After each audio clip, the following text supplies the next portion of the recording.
Inanimate Bodies and the Soil in the Art of Isabel Ruiz Corpos e Edgar Calel. inanimados e o solo na arte de Isabel Ruiz e 1. Edgar Calel.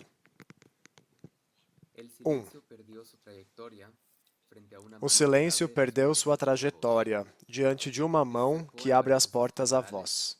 to be found in the first Esse é pages um of poema de Guatemala Francisco Memory of Morales que se Silence, encontra nas a primeiras report of páginas the Commission for da Memória do Historical Silêncio de Identification Guatemala, that o was relatório created da in the Comissão para o context Esclarecimento Histórico, of the que early foi 90s. criado no I contexto had the dos task Tratados de to Paz no research início dos the anos abominable crimes of 1990, war, e as tinha a well tarefa as de human rights pesquisar e violations publicar crimes during de the guerra, internal bem como armed conflict violações in dos Guatemala. direitos humanos durante o A conflito conflict armado that interno na lasted Guatemala. 36 years Um and left conflito que around durou 36 anos 4,000 e dead deixou and cerca de 9,000 200 mil displaced. mortos e It 45 is in mil this pessoas report that the desaparecidas. genocidal character of the É state nesse is relatório que unequivocally o caráter stated. genocida do My Estado é communities see in Mark a state inequivocadamente enemy declarado. and thus the As target of comunidades maias sendo counterinsurgency. marcadas como inimigas do Estado e, A portanto, couple of alvo years da later, contra-insurgência. another investigation was published, Alguns anos depois, coordinated by outra Bishop Juan Gerardi, investigação foi that publicada, ultimately cost the coordenada life pelo of bispo Guatemala Juan Nunca Más. Gerardi, e que acabou lhe On its custando a cover, vida. we can Guatemala see nunca part of a mais. photographic Na series capa, by Daniel podemos Hernandez. ver parte de The uma best série human fotográfica figure de centered Daniel is opening its Hernández. mouth A with a figura strong humana gesture. emplumada no centro está Both the abrindo a poem and boca the com um cover gesto forte. asks readers to Tanto o listen to the poema quanto a voices capa gathered in the form pedem of aos oral leitores que testimony. ouçam as vozes These are recolhidas na popularly forma called de depoimentos proofs, orais, o but principal they also material de urge them pesquisa de and they ambos os urge us relatórios. to speak up. E também os However, exortam-nos a I falar. don't want to talk about Hernandez nor No about entanto, Morales, but não about the quero falar last sobre resort, Hernández nem artist Isabel Morales, Ruiz, mas who sobre passed a away 2 esposa years desse ago, último, and a artista particularly I Isabel will talk Ruiz, about her falecida há installation 2 anos e Sitiada of particularmente the sobre early sua 90s. instalação História These are very Sitiada, bad no images início dos anos of the installation. 1990. Essas This são work imagens has da been instalação. recreated since then in several locations, and here are pictures Ela foi of some of recriada the desde first então em várias installations. ocasiões e aqui temos algumas fotos das Now primeiras here is instalações. a better image from the Aqui Museum of Contemporary vemos Art uma in Santa imagem em Bárbara melhor in qualidade 2017. do Museu de Arte Gathered Contemporânea de around Santa a Bárbara em triptych of 2017. parts non-figurative Reunidos em resin black torno de um clay molding tríptico, that lays 3 on the floor, partes, 10 pintura urns figurativa, pairs vermelha stand e facing preta each que other, repousa no with chão, burning candles 10 placed cadeiras in vertical queimadas ficam de columns frente below. uma para a outra, com Maybe there velas are even some acesas em seus ashes assentos from e sobre um burned out tapete de chairs. carvão. Talvez haja até The algumas mortuary cinzas das atmosphere cadeiras is not only queimadas. created through the A melting candles atmosfera and the shape mortuária não and é position of criada the apenas painting. pelas velas Is it a cross? derretidas e pela Is it a forma e coffin? posição da pintura. É uma cruz? According to the É um artist caixão? herself during an interview, Segundo a once it was própria shown in artista durante special uma museum entrevista, Antigua Guatemala, certa vez foi it was that mostrado a dentro church, de algumas ruínas a em sacred Antigua space, Guatemala, unexpectedly provavelmente uma invited igreja, visitors to o see espaço and feel sagrado mourning convidou souls. inesperadamente os That is visitantes a a entrarem em space um where espaço the de dead and luto, the living um relate to espaço each onde os other mortos through e vivos spiritual se and relacionam por ritual meio de acts. práticas espirituais ou rituais. But while it is through fire Mas that se the de um dead lado é are pelo fogo evoked que and os the mortos process são of mourning evocados made e o possible, processo de luto se torna possível,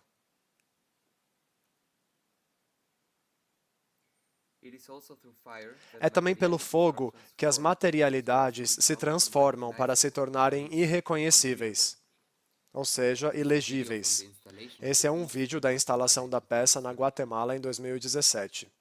Is it possible to read É the remaining possível ashes? ler as cinzas And who is restantes? doing the reading?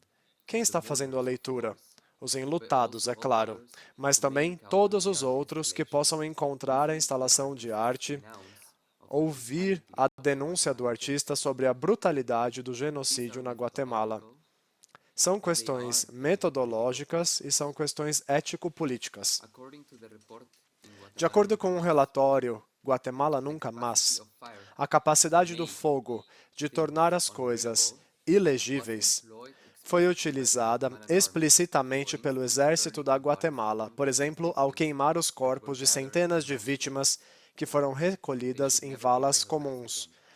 Eles nunca In deveriam what ser is known as the reconhecidos tactic of novamente. scorched earth, No que é conhecido they como even burned tática whole de terra villages arrasada, to force the eles queimaram inhabitants to flee aldeias and occupy inteiras, their forçando os territories habitantes after a they had gone. fugir e ocupar seus territórios Isabel depois que Ruiz eles accompanied partiram. the research Isabel Ruiz and the acompanhou publication de of perto a both the pesquisa reports e a publicação dos relatórios. closely. Eles constroem um contexto para a instalação História Sitiada. Em 2014, a avó de Edgar Calel faleceu na cidade maia Caxel de Xiquexo, também conhecida como San Juan Comalapa, na Guatemala. Naquela época, ele estava hospedado em uma residência em São Paulo, então pediu à família que não mexesse em nada na casa onde ela morava, para deixá-la como estava. Assim que voltou, ele decidiu pintar o fonema Kit, Kit, Kit em todas as paredes da fachada. Ele o fez com terra descartada. Esse é o som que sua avó costumava fazer quando chamava os pássaros que andavam e voavam para o quintal de sua casa para comer o que ela tinha para lhes dar. Sei de outras pessoas que essa é uma prática comum e um som comum nas cidades maia Cachiquel. A operação de Calel é complexa. Evocar a memória de sua avó por meio de um som que se transforma em palavras, pintadas com terra recolhida do interior da casa em suas paredes. Ele depois pintou a casa também. A casa em tela. Ao contrário das cinzas, aqui podemos realmente ler o som, mas também poderíamos ouvi-lo, cantando, por exemplo, como o artista o fez.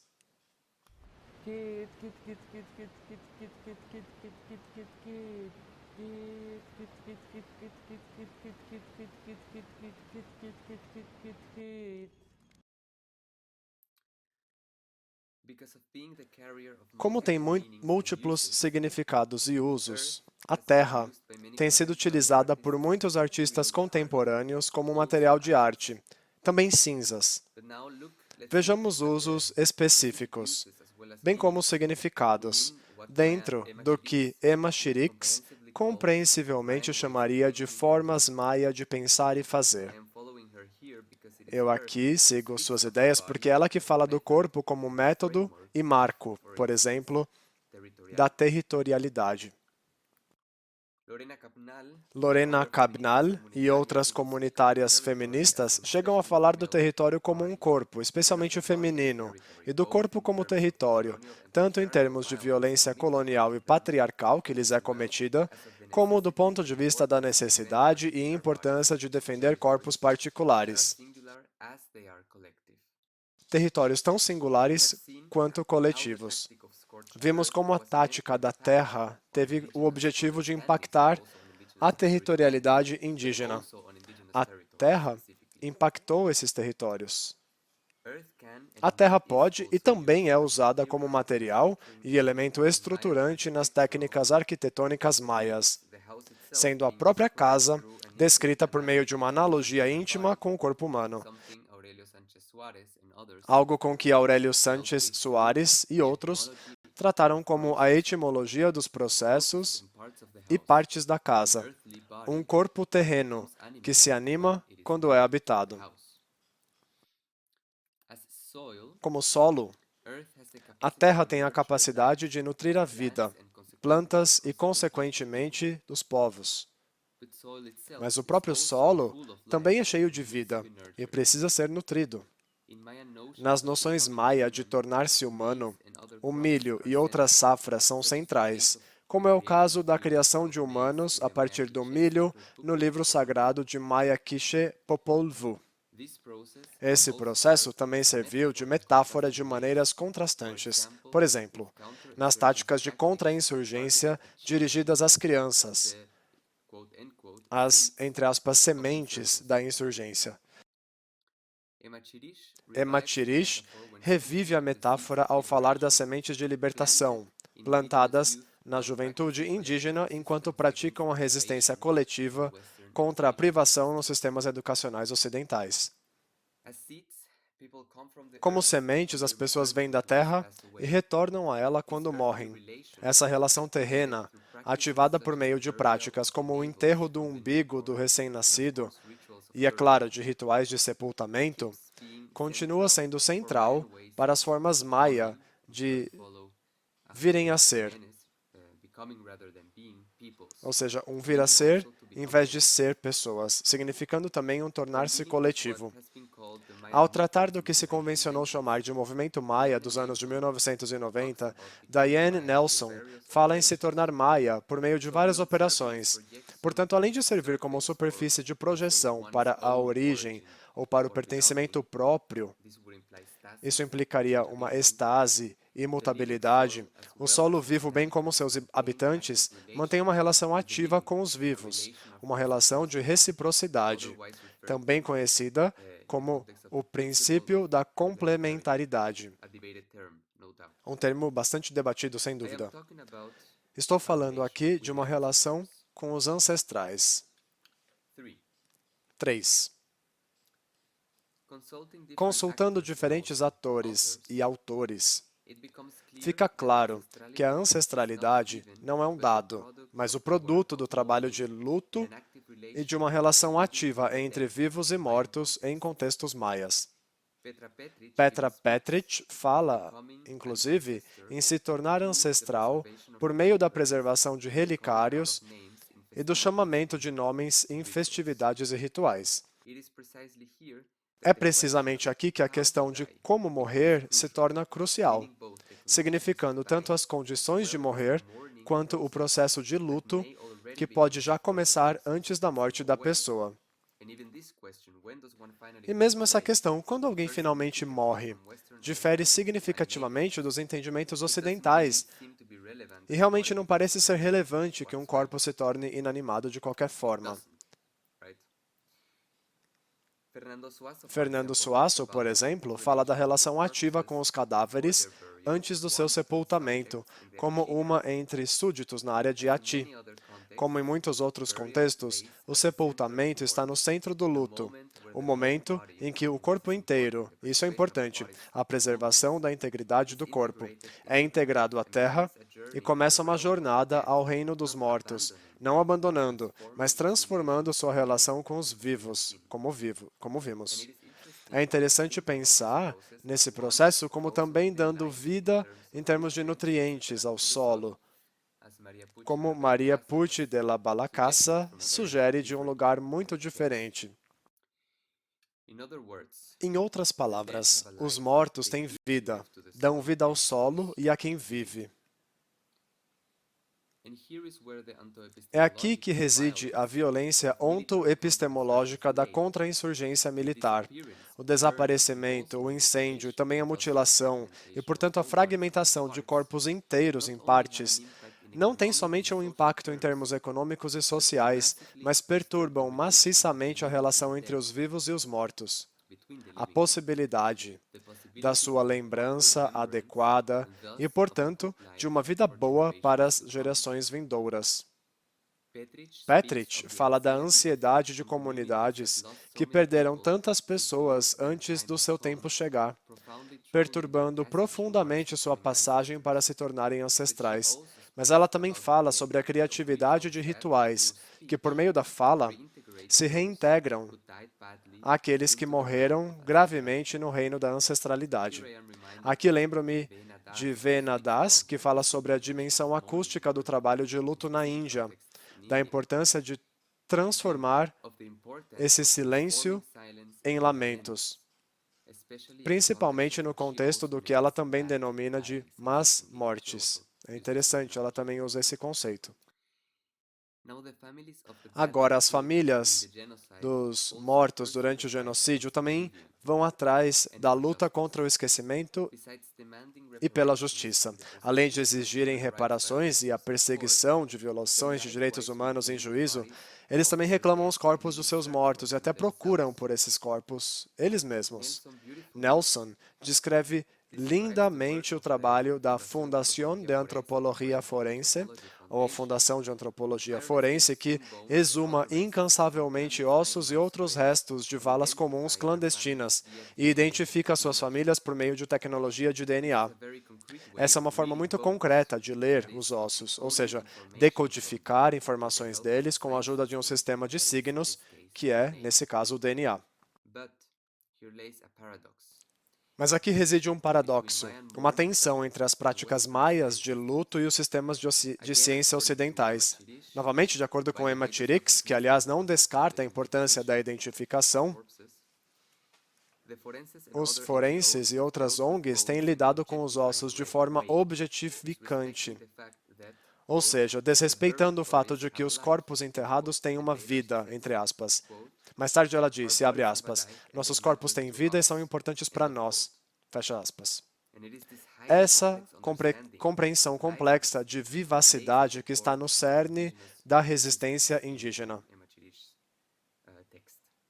É isso que vemos no texto. Portanto, a necessidade de materialização do luto, bem como a criatividade das práticas de luto maia logo após o genocídio, oferecem uma explicação para as maneiras pelas quais a instalação História Sitiada de Isabel Ruiz realmente se tornou um local de luto quando exibida em Antigua Guatemala.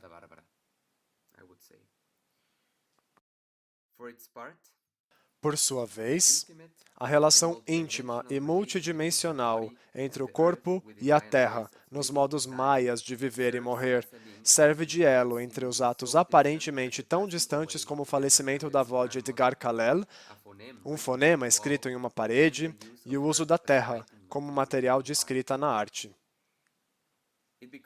Torna-se claro que essas são práticas artísticas representacionais, por exemplo, de um massacre específico no caso de Ruiz e da história da morte da avó de Calel. Tampouco são descritíveis apenas dentro dos limites da linguagem da arte contemporânea, mas esse seria outro assunto. O que esses artistas fazem são atos de transformação material, semiótica e afetiva, da terra em palavras por meio da água, da madeira em carvão através do fogo, dos mortos em uma presença viva através do som. Mas como ler um som ou um afeto sem um sistema de signos claro, ele mesmo um sistema de representação? Ao contrário dos compromissos de Nelson com a leitura de ossos através do DNA, Mário Aguilar lidou com a possibilidade de uma hermenêutica dos ossos em termos de revelar mensagens de Deus. Essa é a tarefa de Hermes, dentro da mitologia, de transmitir e interpretar as mensagens dos deuses. Além disso, como fazer isso? Como fazer essa leitura de maneiras e meios de comunicação que não são tão claros, como a própria materialidade e a presença de ossos insepultos nas igrejas ruandesas após o genocídio? Se é que isso é possível, ele pergunta. Relacionar-se aos ossos, por meio de práticas silenciosas, as famílias das vítimas, ou nas palavras de Aguilar, os pobres e os oprimidos, ele vem da teologia da libertação. Essas famílias tornam-se leitoras da mensagem de amor e libertação de Deus. De certa forma, o silêncio passa a ser a condição para tal leitura. E por leitura, entendo agora ambos, a interpretação e a compreensão. Não vou especular sobre o que a materialidade das cinzas, da terra, pode ter significado para aqueles que encontraram essas práticas artísticas in situ. De qualquer maneira, eu não poderia fazê-lo. Mas o que de fato me vejo confrontado aqui, e quero formular isso como uma questão, é um desafio metodológico, ou seja, encontrar uma instalação e um espaço de luto, uma intervenção artística e uma casa animada, ou um som ancestral. É uma tensão que se baseia tanto, e aqui mais uma vez, o uso de uma metáfora terrena aqui, é uma tensão que se baseia na história e no espaço. É uma tensão relevante para muitas tentativas de lidar com a praxis da arte de uma maneira diferente, e eu posso dizer agora decolonial. Se no luto o silêncio é necessário para se engajar com a matéria, o silenciamento também tem sido uma tática genocida. Os corpos foram insepultados, as memórias indizíveis. E essa é uma forma de perpetuar o mal morrer e, consequentemente, o mal viver. Em outras palavras, e isso vale também para aqueles de nós que escrevem e tomam a palavra, como estou fazendo agora, precisamos respeitar o silêncio e, ao mesmo tempo, falar contra o esquecimento. Mas talvez o silêncio e a fala, a leitura e a escuta não sejam tão mutuamente excludentes como podemos pensar. E é nessa divisão que reside o primeiro erro. Aqui, eu gostaria de dar uma dica e citar Listening to Images, de Tina Kempt, um livro onde ela escreve sobre uma metodologia que parece ser paradoxal, mas na verdade não é. Me refiro ao título em si, Ouvir Imagens. Curiosamente, ela o faz partindo de um memorando do luto. Ouvir o murmúrio do pai quando a mãe faleceu, um murmúrio tranquilo, que falava das profundezas da perda e, igualmente, da indizibilidade das palavras, entre aspas. Preciso concluir, mas gostaria de insistir que na Guatemala, como em muitos outros lugares, legados críticos nos impelem a falar. Como? Como falar? Isso depende de nós. Obrigado.